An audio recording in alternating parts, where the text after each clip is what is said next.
Hello friends, welcome back to my another recipe. ಎಲ್ಲರೂ ಹೇಗಿದ್ದೀರಾ? ಎಲ್ಲರೂ ಚೆನ್ನಾಗಿದ್ದೀರಾ ಅಂತ ಭಾವಿಸ್ತೀನಿ. ಮೊದಲನೇದಾಗಿ ನನ್ನ ಎಲ್ಲ ಪ್ರೀತಿಯ ಗೃಹಿಣಿಯರಿಗೆ ಹಾಗೂ ಹೆಣ್ಣು ಮಕ್ಕಳಿಗೆ ಪ್ರತಿಯೊಬ್ಬರಿಗೂ ಮಹಿಳಾ ದಿನಾಚರಣೆಯ ಶುಭಾಶಯಗಳು. ನಾನು ನಿಮ್ಮ ಪ್ರೀತಿಯ ಗೆಳತಿ ಮಲೆನಾಡ ಗೃಹಿಣಿ ಚೈತ್ರ. ನಾನಿವತ್ತು ಸಿಂಪಲ್ಲಾಗಿ ಈವ್ನಿಂಗ್ ಸ್ನ್ಯಾಕ್ ಅಂತ ಮಿರ್ಚಿ ಮಾಡ್ತಾಯಿದ್ದೀನಿ. ಮೆಣಸಿನ್ಕಾಯಿ ಬೋಂಡ ಅಂತಲೂ ಹೇಳ್ತಾರೆ. ಸೊ ಹೇಗೆ ಮಾಡೋದು ಅಂತ ನೋಡೋಣ ಬನ್ನಿ.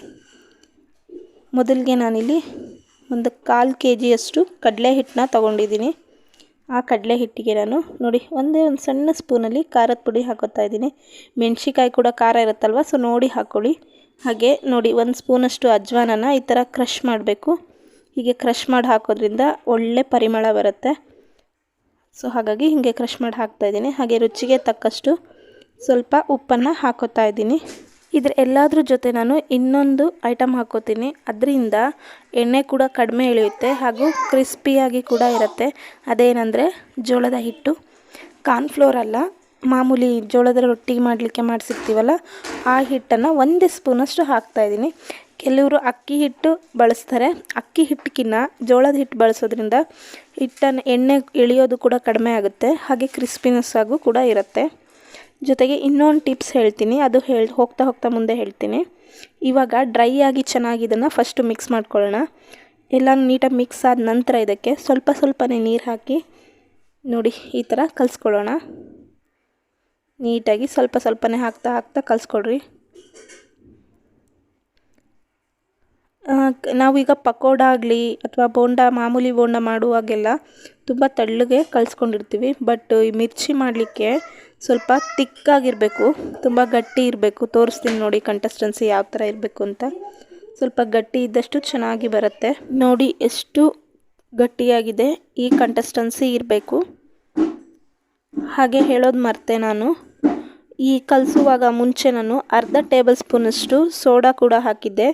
ಹಾಗೆ ಅರಿಶಿನ ಪುಡಿ ಕೂಡ ಒಂದು ಅರ್ಧ ಟೇಬಲ್ ಸ್ಪೂನಷ್ಟು ಹಾಕಿದ್ದೆ. ಬಟ್ ಆ ವಿಡಿಯೋ ಸ್ಕಿಪ್ ಆಗಿದೆ, ಸಾರಿ. ನೀವು ಹಾಕುವಾಗ ಸೋಡಾ ಪುಡಿ ಹಾಗೆ ಅರಿಶಿನ ಪುಡಿನ ಹಾಕ್ಕೋಬೇಕಾಗತ್ತೆ. ಓಕೆ, ಇವಾಗ ನೆಕ್ಸ್ಟು ನಾನು ಎಣ್ಣೆ ಕಾಯ್ಲಿಕ್ಕೆ ಇಟ್ಟಿದ್ದೀನಿ. ಎಣ್ಣೆ ಕಾದ ನಂತರ ಕಾದಿರುವಂತಹ ಎಣ್ಣೆನ ಈಗ ನಾವು ಕಲಸಿದ್ದೀವಲ್ವ, ಸೊ ಅದಕ್ಕೆ ಹಾಕ್ಕೋಬೇಕು. ಹೀಗೆ ಹಾಕೋದ್ರಿಂದ ತುಂಬ ಅಂದರೆ ತುಂಬ ಗರಿಯಾಗಿ ಬರುತ್ತೆ ಬೋಂಡಗಳು. ಜೊತೆಗೆ ಎಣ್ಣೆ ಕೂಡ ಜಾಸ್ತಿ ಎಳ್ಕೊಳ್ಳೋದಿಲ್ಲ. ಹಾಗಾಗಿ ಈ ಥರ ಹಾಕ್ಕೋಬೇಕು. 1-2 ಸ್ಪೂನ್ ಹಾಕಿದರೆ ಸಾಕು. ಅಂದರೆ ಕಾದಿರೋಂಥ ಎಣ್ಣೆ ಫುಲ್ ಕಾದಿರಬೇಕು. ಆ ಥರ ಕಾದಿರೋಂಥ ಎಣ್ಣೆನ ಹಾಕಿ ಈ ಥರ ಮತ್ತೊಮ್ಮೆ ನೀಟಾಗಿ ಮಿಕ್ಸ್ ಮಾಡ್ಕೋಬೇಕು. ಇದು ನನ್ನ 2ನೇ ಟಿಪ್ಸು. ಈ 2 ಟಿಪ್ಸ್ ಫಾಲೋ ಮಾಡಿದರೆ ಬೋಂಡ ತುಂಬ ಚೆನ್ನಾಗಿ ಬರುತ್ತೆ. ಇವಾಗ ನೋಡಿ ನಾನಿಲ್ಲಿ ಒಂದು ಮೆಣಸಿಕಾಯಿನ ಈ ಥರ ಎಲ್ಲ ಮೆಣಸಿಕಾಯಿನೂ ಈ ಥರ ಮಧ್ಯದಲ್ಲಿ ಕಟ್ ಮಾಡಿ ಅದರಲ್ಲಿರುವಂತಹ ಬೀಜಗಳನ್ನ ತೆಗ್ದಿದ್ದೀನಿ. ಬೀಜ ಸಮೇತನೇ ಹಾಕ್ಬೋದು, ಬಟ್ ಮಕ್ಕಳು ತಿನ್ನೋದಿಲ್ಲ ಅಂತ ಕಾರಣಕ್ಕೋಸ್ಕರ ಬೀಜಗಳು ತೆಗ್ದಿದ್ದೀನಿ. ಈ ಥರ ಅದ್ಬಿಟ್ಟು ಇದನ್ನು ನಾವು ಎಣ್ಣೆಯಲ್ಲಿ ಹಾಕಬೇಕು. ನೋಡಿ ಈ ಥರ ಫುಲ್ಲು ಅದ್ಕೋಬೇಕು. ನಂತರ ಎಣ್ಣೆಗೆ ಹೀಗೆ ಬಿಡಬೇಕು. ಎಷ್ಟು ಸುಲಭ ಅಲ್ಲ, 5ರಿಂದ 10 ನಿಮಿಷದೊಳಗೆ ಈ ಬೋಂಡ ಮೆಣಸಿಕಾಯಿನ ನಾವು ಪ್ರಿಪೇರ್ ಮಾಡ್ಕೊಬಿಡ್ಬಹುದು.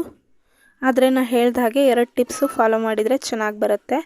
ಮೊದಲನೇದು ಜೋಳದ ಹಿಟ್ಟು. ಯಾವಾಗಲೂ ಅಕ್ಕಿ ಹಿಟ್ಟು ಯೂಸ್ ಮಾಡ್ತೀರಲ್ವ, ಸೊ 1 ಟೈಮ್ ಜೋಳದ ಹಿಟ್ಟು ಹಾಕಿ ನೋಡಿ. ತುಂಬ ಏನು ಹಾಕೋದು ಬೇಡ, 1 ಸ್ಪೂನಷ್ಟು ಬೆರೆಸಿದ್ರೆ ಸಾಕು. ಹಾಗೆ ಕಾದಿರುವಂತಹ ಎಣ್ಣೆ ಕೂಡ ಎಷ್ಟು 1-2 ಸ್ಪೂನ್ ಹಾಕಿದರೆ ಸಾಕು. ನಿಮ್ಗೆ ಜಾಸ್ತಿ ಬೇಕಂದರೆ ಜಾಸ್ತಿ ಕೂಡ ಹಾಕೋಬೋದು. ಹೀಗೆ ಇವೆರಡೂ ಟಿಪ್ಸ್ ಫಾಲೋ ಮಾಡೋದ್ರಿಂದ ನೀವು ಎಷ್ಟು ಹೊತ್ತು ಬೋಂಡ ಹಾಗೆ ಇಟ್ಟರೂ ಕೂಡ ಅದು ಕ್ರಿಸ್ಪಿಯಾಗೇ ಇರುತ್ತೆ. ಐ ಹೋಪ್ ಈ ರೆಸಿಪಿ ನಿಮಗೆ ಇಷ್ಟ ಆಯಿತು ಅಂತ ಭಾವಿಸ್ತೀನಿ. ಇಷ್ಟ ಆದರೆ ಸಾಲದು, ನೀವು ಕೂಡ ಮನೇಲಿ ಟ್ರೈ ಮಾಡಬೇಕು. ಇದನ್ನು ತುಂಬ ಸಿಂಪಲ್ಲಾಗಿದೆ. ಟಿಪ್ಸ್ಗಳನ್ನ ಫಾಲೋ ಮಾಡಿ ಟ್ರೈ ಮಾಡಿ. ಹಾಗೆ ಹೇಗೆ ಬಂತು ಅಂತ ನನಗೆ ಕಮೆಂಟ್ ಮಾಡಿ. ಓಕೆ, ನೆಕ್ಸ್ಟ್ ಇವಾಗ ನಾನು ಎಣ್ಣೆಲಿ ಹಾಕಿದ ತಕ್ಷಣವೇ ಟರ್ನ್ ಮಾಡೋದಿಲ್ಲ. 1 ನಿಮಿಷ ಹಾಗೆ ಬಿಡಬೇಕು ಚೆನ್ನಾಗಿ ಫ್ರೈ ಆಗಲಿಕ್ಕೆ. ನೀವು ಕೂಡ 1 ನಿಮಿಷ ಹಾಗೆ ಬಿಟ್ಟು ಆ ನಂತರ ಟರ್ನ್ ಮಾಡಿ. ಅದು ಸ್ವಲ್ಪ ಕಲರ್ ಚೇಂಜ್ ಆಗೋವರೆಗೂ ಫ್ರೈ ಮಾಡಿಕೊಂಡ್ರೆ ಸಾಕಾಗುತ್ತೆ. ಆನಂತರ ಎಲ್ಲನೂ ತೆಗೆದಿಟ್ಕೊಳ್ಳೋಣ. ಮತ್ತು ಸೇಮ್ ಇದೇ ಪ್ರೊಸೀಜರಲ್ಲಿ ಎಲ್ಲ ಬೋಂಡಗಳನ್ನೂ ಮಾಡ್ಕೊಳ್ಳೋಣ. ಸಂಜೆ ಮಕ್ಕಳು ಬಂದಾಗ ಈ ಥರ ಮಾಡಿಕೊಟ್ರೆ ಮಕ್ಕಳು ಕೂಡ ತುಂಬ ಖುಷಿಯಾಗಿ ತಿಂತಾರೆ. ಓಕೆ, ನೋಡಿದ್ರಲ್ಲ ಫ್ರೆಂಡ್ಸ್, ಎಷ್ಟು ಈಸಿಯಾಗಿ ಮಿರ್ಚಿ ಮಾಡಿರೋದು. ನೀವು ಕೂಡ ಟ್ರೈ ಮಾಡಿ ಹೇಗೆ ಬಂತು ಅಂತ ನನಗೆ ಕಮೆಂಟ್ ಮಾಡಿ. ಹಾಗೆ ಯಾರೆಲ್ಲ ನನ್ನ ಚಾನಲ್ನ ಇನ್ನೂ ಸಬ್ಸ್ಕ್ರೈಬ್ ಮಾಡದೆ ನೋಡ್ತಿದ್ದೀರೋ ಪ್ಲೀಸ್ ಸಬ್ಸ್ಕ್ರೈಬ್ ಮಾಡಿ, ಲೈಕ್ ಮಾಡಿ, ಶೇರ್ ಮಾಡಿ ಫ್ರೆಂಡ್ಸ್. ಇದೇ ಥರ ಒಳ್ಳೊಳ್ಳೆ ರೆಸಿಪಿಯೊಂದಿಗೆ ಮತ್ತೆ ಬರ್ತೀನಿ. ಅಲ್ಲಿವರೆಗೂ thank you so much. Thank you for watching. Bye. Good night.